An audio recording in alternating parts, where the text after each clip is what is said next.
प्रेम से बोलिए श्रीमद् भागवत महापुराण की जय।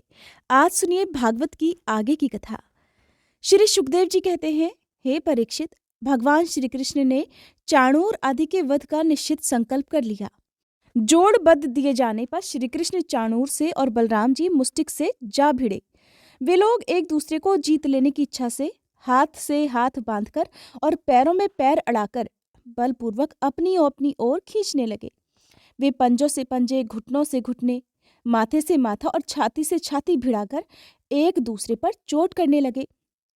इस प्रकार दांव पेच करते करते अपने अपने जोड़ीदार को पकड़कर इधर उधर घुमाते, दूर ढकेल देते, जोर से जकड़ लेते, लिपट जाते, उठाकर पटक देते, छूटकर निकल भागते और कभी छोड़कर पीछे हट जाते थे। इस प्रकार एक दूसरे को रोकते, प्रहार करते और अपने जोड़ीदार को पछाड़ देने का प्रयास करते। कभी कोई नीचे गिर जाता तो दूसरा उसे घुटनों और पैरों में दबाकर उठा लेता, हाथों से पकड़कर ऊपर ले जाता। परीक्षित, इस दंगल को देखने के लिए नगर की बहुत सी महिलाएं भी आई हुई थीं। जब उन्होंने देखा कि बड़े बड़े पहलवानों के साथ ये छोटे छोटे बलहीन बालक लड़ाए जा रहे हैं, तब वे अलग अलग टोलियां बनाकर करुणावश आपस में बातचीत करने लगीं। यहाँ राजा कंस के सभासद बड़ा अन्याय और अधर्म कर रहे हैं। कितने दुख की बात है कि राजा के सामने ही ये बली पहलवानों और निर्बल बालकों के युद्ध का अनुमोदन करते हैं।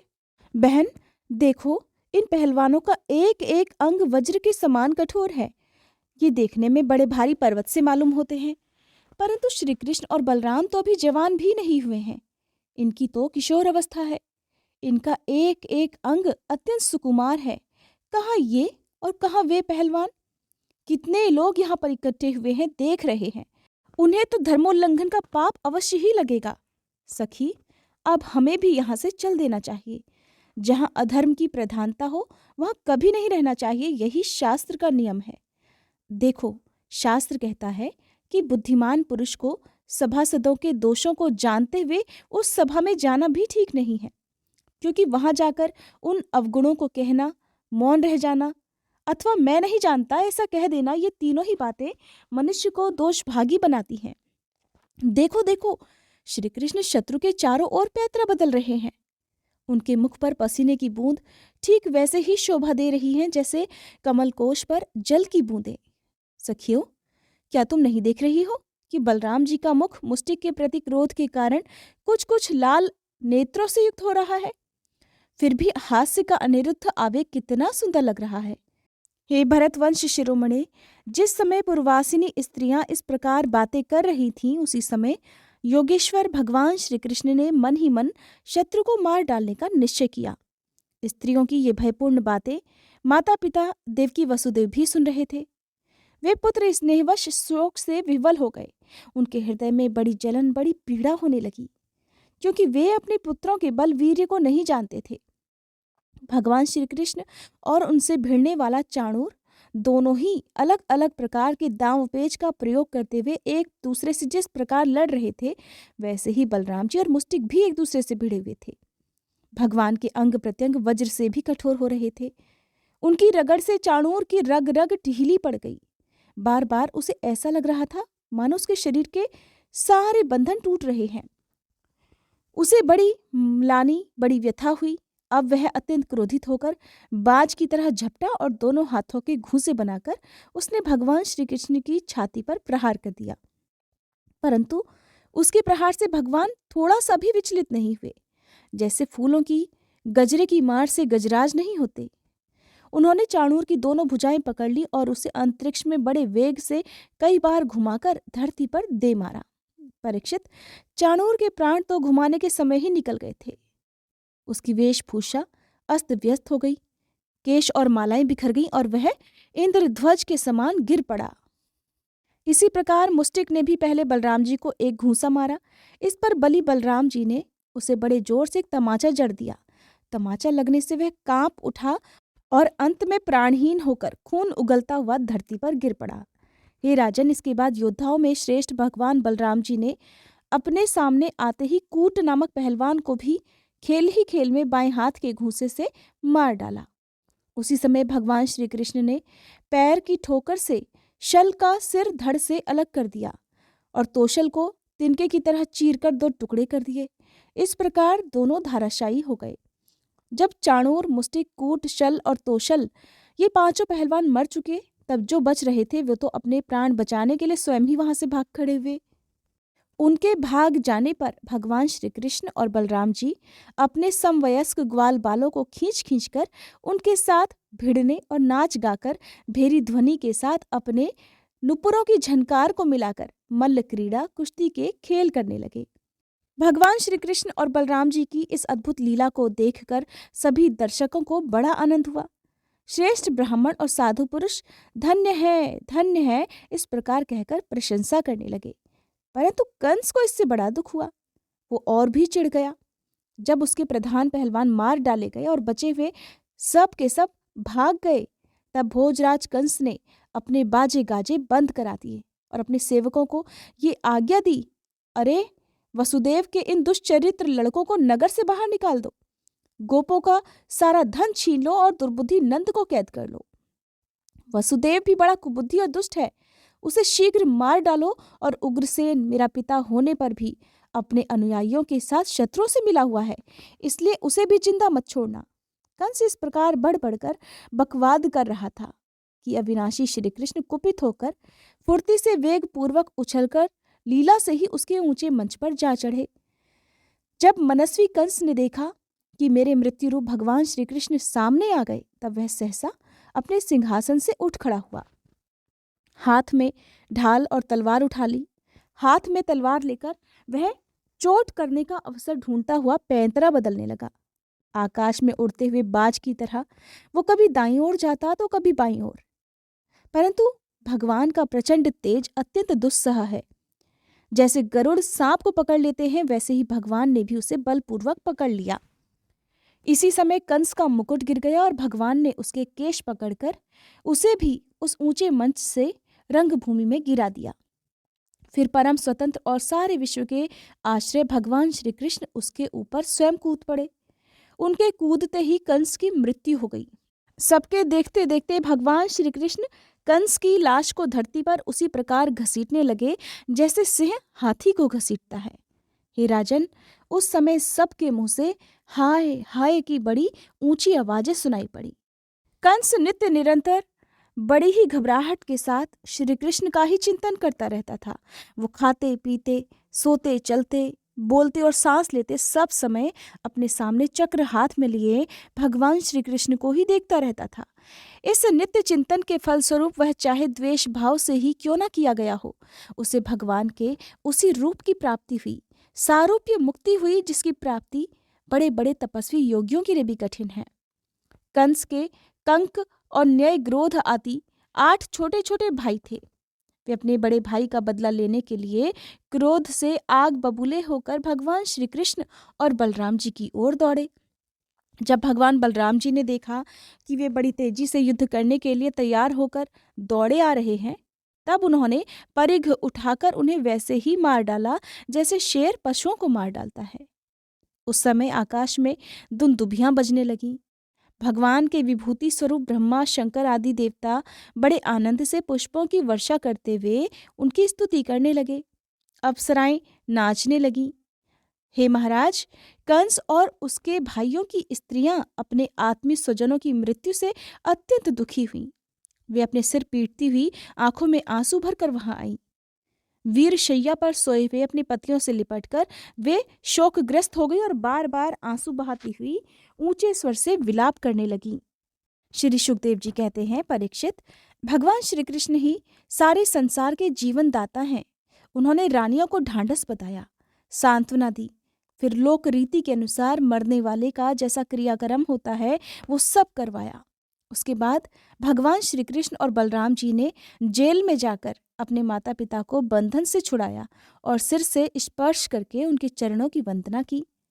किंतु अपने पुत्रों के प्रणाम करने पर भी देवकी और वसुदेव ने उन्हें जगदीश्वर समझकर अपने हृदय से नहीं लगाया।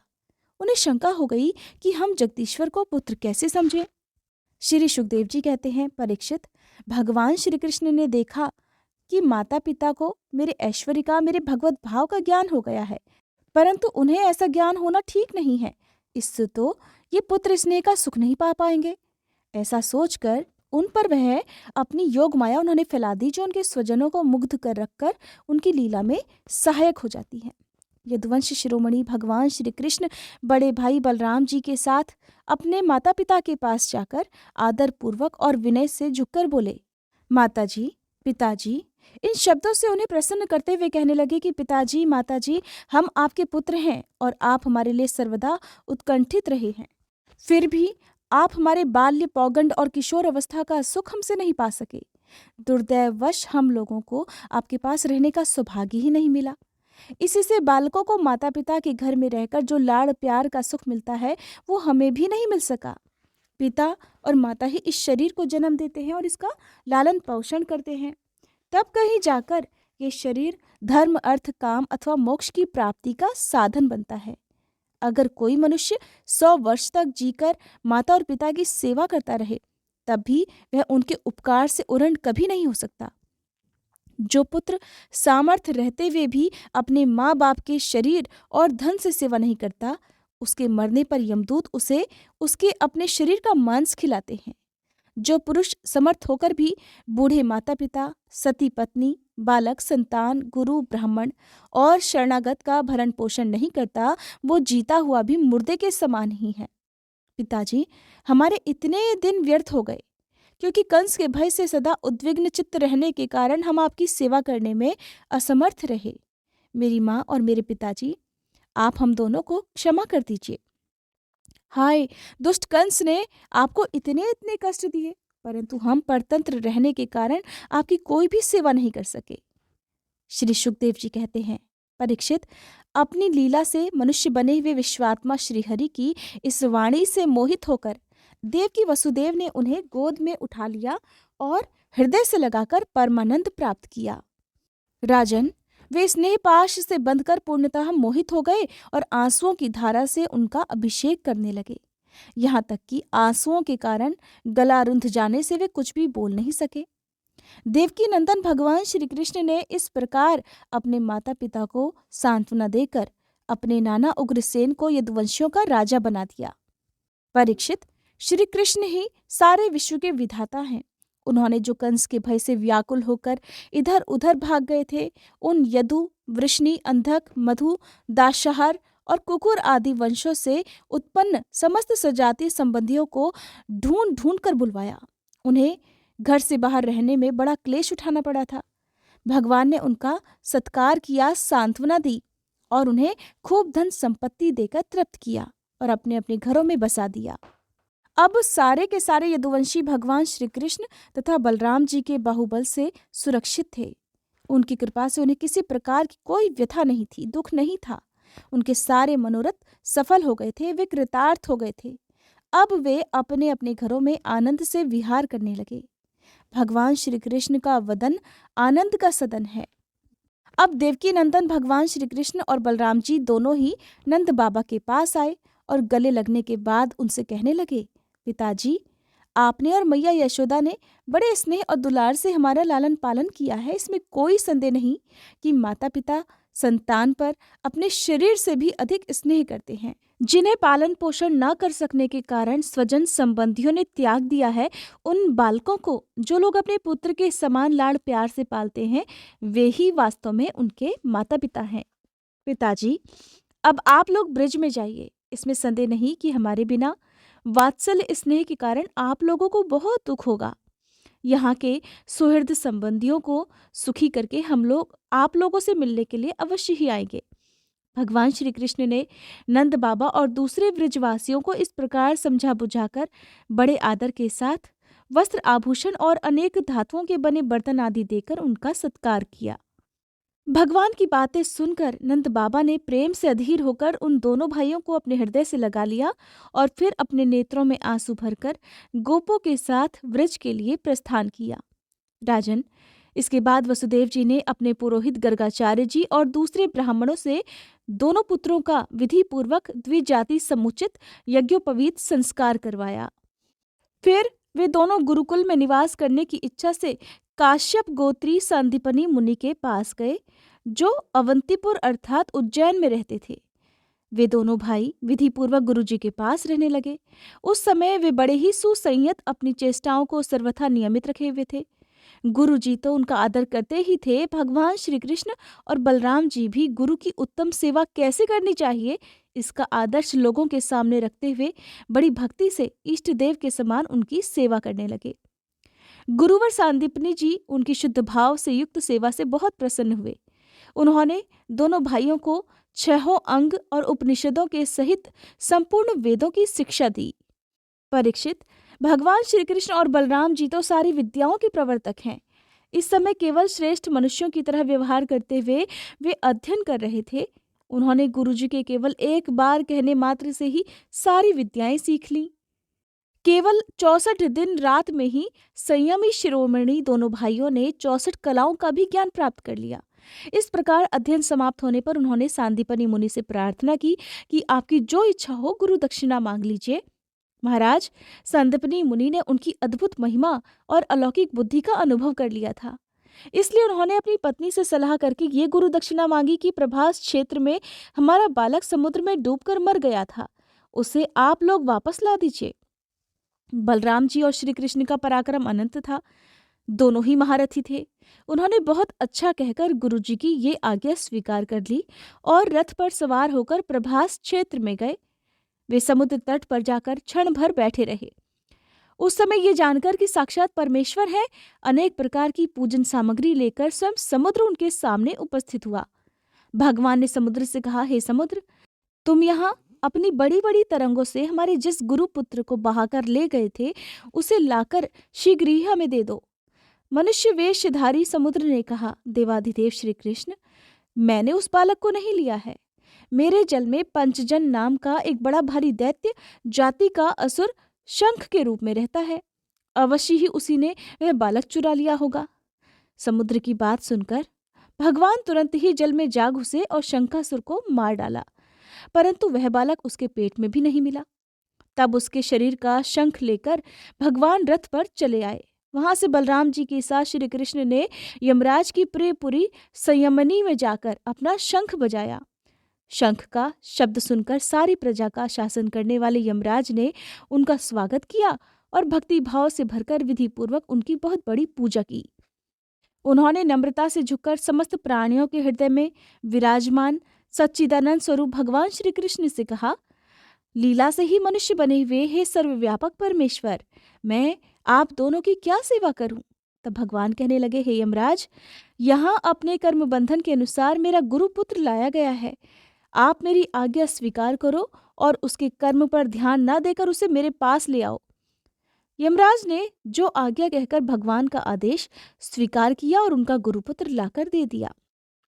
तब यदुवंश शिरोमणि भगवान श्री कृष्ण और बलराम जी उस बालक को लेकर उज्जैन लौट आए और उसे अपने गुरुदेव को सौंपकर कहा कि आप और जो कुछ चाहे मांग लीजिए। गुरुदेव कहने लगे कि बेटा, आप दोनों ने तो बहुत अच्छी गुरु दक्षिणा दी, अब मुझे और क्या चाहिए? जो तुम्हारे जैसे पुरुषोत्तमों का गुरु है, उसका कौन सा मनोरथ अधूरा रह जाता है?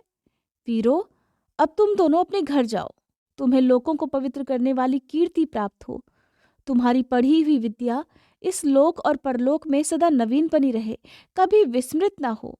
बेटा परीक्षित, फिर गुरुजी से आज्ञा लेकर वायु के समान वेग और मेघ के समान शब्द वाले रथ पर सवार होकर दोनों भाई मथुरा लौट आए।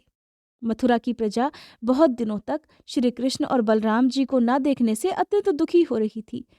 अब उन्हें वापस आया हुआ देखकर सब के सब परमानंद में मगन हो गए, मानो खोया हुआ धन मिल गया हो। श्री सुखदेव जी कहते हैं, परीक्षित, उद्धव जी वृष्णि वंशियों में एक प्रधान पुरुष थे। वे साक्षात बृहस्पति जी के शिष्य और परम बुद्धिमान थे। उनकी महिमा के संबंध में इससे बढ़कर और कौन सी बात कही जा सकती है कि वे भगवान श्री कृष्ण के प्यारे सखा और मंत्री भी थे। एक दिन शरणागतों के सारे दुख हर लेने वाले भगवान श्री कृष्ण ने अपने प्रिय भक्त और एकांत प्रेमी उद्धव जी का हाथ अपने हाथ में लेकर कहा, हे सौम्य स्वभाव उद्धव जी, तुम ब्रज में जाओ। वहां मेरे माता पिता नंद बाबा और यशोदा मैया है, उन्हें आनंदित करो। और गोपियां मेरे विरह की व्यथा से बहुत दुखी हो रही हैं, उन्हें मेरे संदेश सुनाकर उस वेदना से मुक्त कर दो। प्यारे उद्धव, गोपियों का मन लगातार हर क्षण मुझ में ही लगा रहता है। उनके प्राण, उनका जीवन, उनका सब कुछ मैं ही हूँ। मेरे लिए उन्होंने अपने पति, पुत्र आदि सगे संबंधियों को छोड़ दिया है। उन्होंने बुद्धि से भी मुझी को अपना प्यारा, अपना प्रियतम, नहीं नहीं अपना आत्मा मान रखा है। मेरा ये व्रत है कि जो लोग मेरे लिए लौकिक और पारलौकिक धर्मों को छोड़ देते हैं, उनका भरण पोषण मैं स्वयं करता हूँ। हे प्रिय उद्धव, मैं उन गोपियों का परम प्रियतम हूँ और मेरे इतनी दूर चले आने पर वो मुझे स्मरण करके अत्यंत मोहित हो रही हैं, बार बार मूर्छित हो जाती हैं, मेरे विरह की व्यथा से व्याकुल हो रही हैं, हर क्षण मेरा इंतजार करती हैं। मेरी गोपियाँ, मेरी प्रेयसियाँ इस समय बड़े ही कष्ट और यत्न से अपने प्राणों को किसी प्रकार रख रही हैं। मैंने उनसे कहा था कि मैं आऊँगा, वही उनके जीवन का आधार है। उद्धव, और तो क्या कहूँ, मैं ही उनकी आत्मा हूँ और वे नित्य निरंतर मुझ में ही लीन रहती हैं। श्री सुखदेव जी कहते हैं, परीक्षित, जब भगवान श्री कृष्ण ने ये बात कही तब उद्धव जी बड़े आदर से अपने स्वामी का संदेश लेकर रथ पर सवार हुए और नंदगांव के लिए चल पड़े। परम सुंदर उद्धव जी सूर्यास्त के समय नंद बाबा के व्रज में पहुंचे। उस समय जंगल से गौवें लौट रही थी। उनके खुरों के आघात से इतनी धूल उड़ रही थी कि उनका रथ तक ढक गया था। ब्रजभूमि में ऋतुमती गौओं के लिए मतवाले सांड आपस में लड़ रहे थे। उनकी गर्जना से सारा व्रज गूंज रहा था। सफेद रंग के बछड़े इधर उधर उछल कूद मचाते हुए बहुत ही भले मालूम होते थे। गाय दुहने की घर घर की ध्वनि से और बांसुरियों की मधुर टेर से अब भी ब्रज की अपूर्व शोभा हो रही थी। गोप और गोपियां सुंदर सुंदर वस्त्र और गहनों से सज धज कर भगवान श्री कृष्ण और बलराम जी के सुंदर मंगलमय चरित्रों का गान कर रहे थे और इस प्रकार ब्रज की शोभा और भी बढ़ गई थी। गोपों के घरों में अग्नि, सूर्य, अतिथि, गौ, ब्राह्मण और देव पितरों की पूजा की हुई थी। धूप की सुगंध चारों ओर फैल रही थी और दीपक जगमगा रहे थे। उन घरों को पुष्पों से सजाया गया था। जब भगवान श्री कृष्ण के प्यारे अनुचर उद्धव जी ब्रिज में आए तब उनसे मिलकर नंद बाबा बहुत ही प्रसन्न हुए। उन्होंने उद्धव को गले लगाकर उनका वैसा ही सम्मान किया मानो स्वयं भगवान कृष्ण आ गए हों। समय पर उत्तम अन्न का भोजन कराया और जब वे आराम से पलंग पर बैठ गए तब सेवकों ने उनके पांव दबाकर, पंखा झलकर उनकी थकावट दूर कर दी। तब नंद बाबा ने उनसे पूछा, हे परम भाग्यवान उद्धव जी, अब हमारे सखा वसुदेव जी जेल से छूट गए। उनके आत्मीय स्वजन और पुत्र भी उनके साथ हैं। इस समय वे सब कुशलता से तो है ना?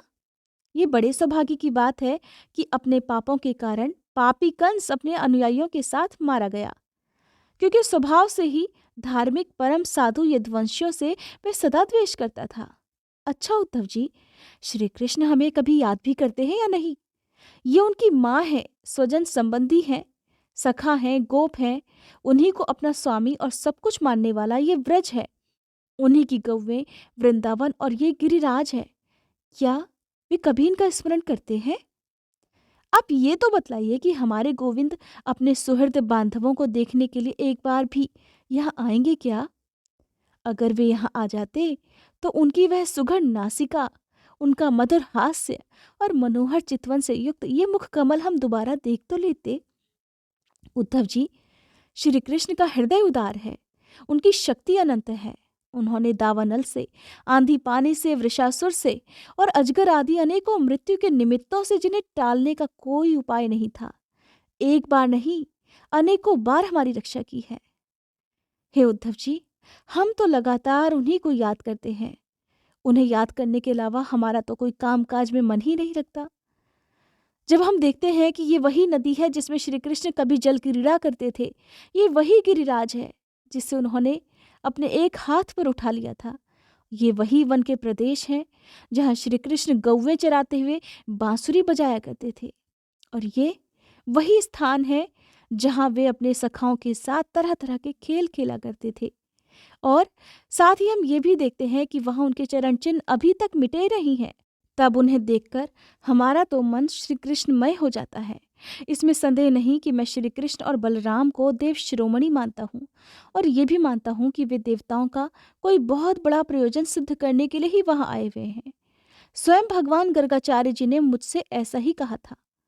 जैसे सिंह बिना किसी परिश्रम के पशुओं को मार डालता है, वैसे ही उन्होंने भी तो खेल ही खेल में 10,000 हाथियों का बल रखने वाले कंस, उसके दोनों अजय पहलवानों और महान बलशाली गजराज कुवलिया पीड़ को मार डाला। श्री सुखदेव जी कहते हैं, हे परीक्षित, नंद बाबा का हृदय यों ही भगवान श्री कृष्ण के अनुराग रंग में रंगा हुआ था।